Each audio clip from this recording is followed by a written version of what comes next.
I have never heard players bash fans. It is getting so toxic, I feel like, in our league with a lot of the fans going back and forth. Currently, there's a clip going viral right now regarding Napheesa Collier. In regards to the fans. They just don't understand. You want your league to grow, this is what comes with it.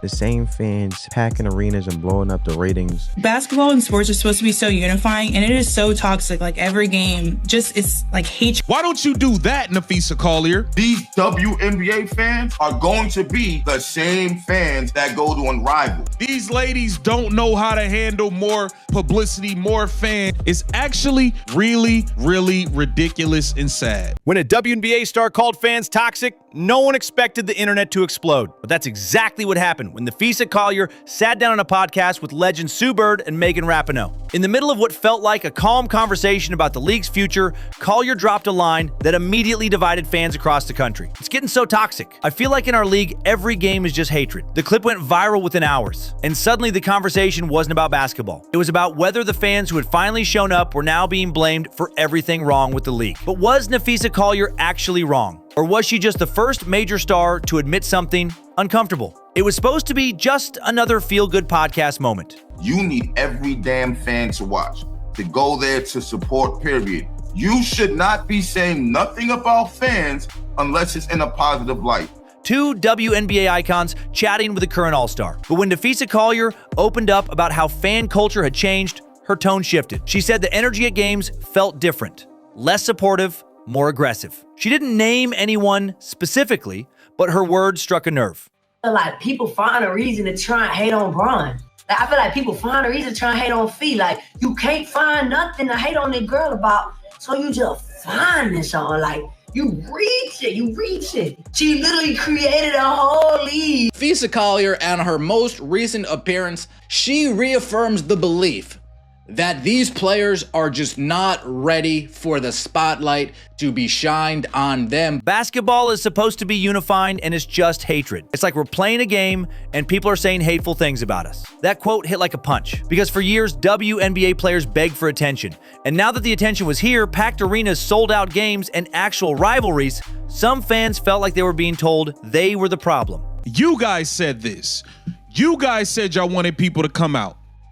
You guys said this is what you guys wanted, and it honestly shows the lack of media training that this league has. She keeps her head down, she keeps her mouth shut, and she plays hard on every single play. But it's with everyone, and people are just so nasty on there, and it's like, we're playing a game. We are playing a game, and you are saying hateful things about players like Angel and Caitlin. They are the OGs where people will get so polarizing with. But it's with everyone, and people are just so nasty on there. And it's like, we're playing a game. We are playing a game, and you are saying hateful things about players like, you suck! Oh my God, that's so hateful! Part of being an adult is dealing with those decisions and making the best out of them. Not quitting. They quit, retire if they can't handle it. Wait till she finds out what NBA players go through. Yeah, wait until she finds out. WNBA players are confusing hate with regular sports fandom. The reaction was immediate and brutal. Fans flooded the comment sections, quote tweeted the clip, and started dragging Collier across social media. But it wasn't just trolling. It was personal. People felt betrayed. These were the same fans who had stood in line for tickets, bought jerseys, and boosted the WNBA's visibility to levels it had never seen before. And now they were being labeled as toxic? One fan said it best. You asked for fame, sold tickets, demanded respect, and now you're mad when people care enough to boo? Others pointed out that NBA stars get booed all the time. LeBron James in Cleveland, Kyrie Irving in Boston, Kevin Durant in Golden State. No one calls those crowds toxic. It's called sports. Hide in their little bubble. Now that the fandom, the conversation has finally arrived, they are so taken aback, they are calling it toxicity. Every time Fee speaks, it hurts me, man. It hurts me. Every time she just proves that not only her, but the players within the league are just so separated from reality. You have a brand new team, the Golden State Valkyries. Now that Napheesa Collier is in the WNBA, a brand new team. They lead the league. 9,000 stinking fans a night. Courtney Williams and Tisha Heidemann to say what gotta be said. This is great. Let's take a look at what the stud buds had to say. Boy, how you feel about the Indiana people booing DB? I mean, I feel like me and you already talked about this. What we said? I don't feel like they booing her as a person. Maybe they just booing her because she cold and they left her and she left their team. I feel like booing is like low key a sign of respect, straight up. Cause if you a nobody, then they not gonna even be worried about you. Right. Cause I mean that's like Kyrie every time he go back to Boston. Every time that man touches the ball, he get booed, bro. That's just. To understand the divide, you have to go back. Before Caitlin Clark. Before she arrived in the league, WNBA games were often half empty. Media coverage was minimal. Even the league's top stars could walk down the street without being recognized. And in that silence, players like Collier thrived. Quiet, consistent, professional. But when Caitlin Clark entered the WNBA, everything changed. Suddenly, ESPN was airing more games. Social media exploded. Celebrities started showing up courtside. The spotlight that players had begged for finally arrived, and it was bright, unforgiving, loud. Here's the thing about Caitlin Clark. She didn't complain when the noise got loud. She embraced it. She hears the boos and plays harder. She sees the headlines and shrugs them off. She scores 30, hits a logo 3, and walks off like nothing happened. And the fans, they love it. Meanwhile, veterans like Collier seem unprepared. They talk about needing more media training. They want the attention, but not the pressure. Stop fucking trying to tell a fan how to be a goddamn fan. Collier says this isn't just about the intense rivalry circling around phenoms like Caitlin Clark and Andrew Reese. They just don't understand. You want your league to grow? This is what comes with it. Napheesa Collier is jealous. They wish their fans would show out like that. This is what success looks like. Not everyone's ready for it. Let's talk facts. Napheesa Collier plays for the Minnesota Lynx, a strong team with history. But their attendance? 9th in the league. They average just over 9,000 fans in a stadium that seats nearly 19,000. Compare that to Caitlin Clark's Indiana Fever. The moment she stepped onto the court, attendance skyrocketed. The Fever now rank in the top 2 for attendance, and nearly every road game they play is a sellout. Even teams like Phoenix and Atlanta are seeing ticket surges just because Caitlin's in town. And get this, the Golden State Valkyries, a brand new team with 0 legacy stars, currently lead the entire league in attendance. Why? Because they're riding the wave, not fighting it. People debate and argue and fight over sports all the time. These WNBA fans are going to be the same fans that go to Unrivaled. It's in regards to the fans. And if this is scary, currently there's a clip going viral right now regarding Napheesa Collier. Y'all league actually got eyes on it. You have to understand that.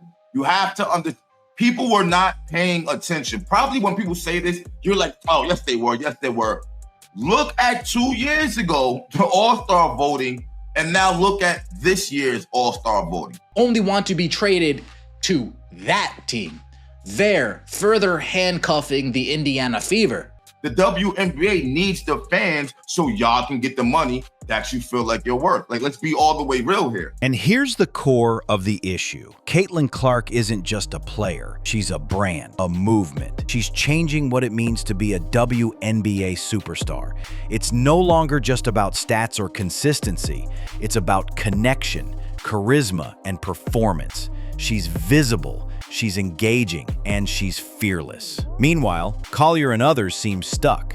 They led the league by default, drafted high, played well, didn't cause waves. But this new era doesn't reward silence, it rewards spotlight. And when Collier tried to call out fan culture, it didn't rally support. It exposed a gap between players who want the benefits of fame and those who understand the cost. In the MLB, in the NFL, in the NBA, a player returns, they get booed, we move on. You want to get paid like they're paying attention, but in reality, You want to sit in your safe space. This is the hard truth. The game has changed. You can't ask fans to show up and then scold them for reacting. You can't demand respect and then shut down when it gets messy. And you definitely can't label passionate support as toxic just because it's louder than you're used to. Caitlin Clark is doing what stars are supposed to do. She's not begging for attention, she's earning it with buckets, with buzz, with composure. And she's doing it while lifting the league, not just herself. That's what leadership looks like.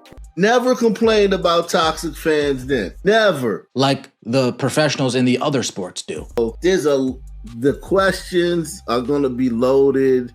The tenor of the conversation is going to be super woke and whiny and finger waggy and preachy, but you still did it, Nafisa. Like Nafisa, you went to UConn, right? Y'all play in Gamble Pavilion. That place is a hostile environment. She's on here with Megan Rapinoe and Sue Turd. So What we're witnessing right now is bigger than one podcast comment. This is the beginning of a shift, a generational, cultural, emotional shift inside the WNBA. And Napheesa Collier, she may be the first major star caught in the undertow. Because while she's on podcasts, lamenting how hard it is to be in the spotlight, Caitlin Clark is out there thriving in it. Her name trends when she's not even playing. Her games sell out in cities she's never lived in. Her jersey's on back order nationwide. And most importantly, she hasn't once called the fans a problem. She understands what it means to be chosen by the people. She plays for them, not in spite of them. It is kind of surprising and disappointing, honestly.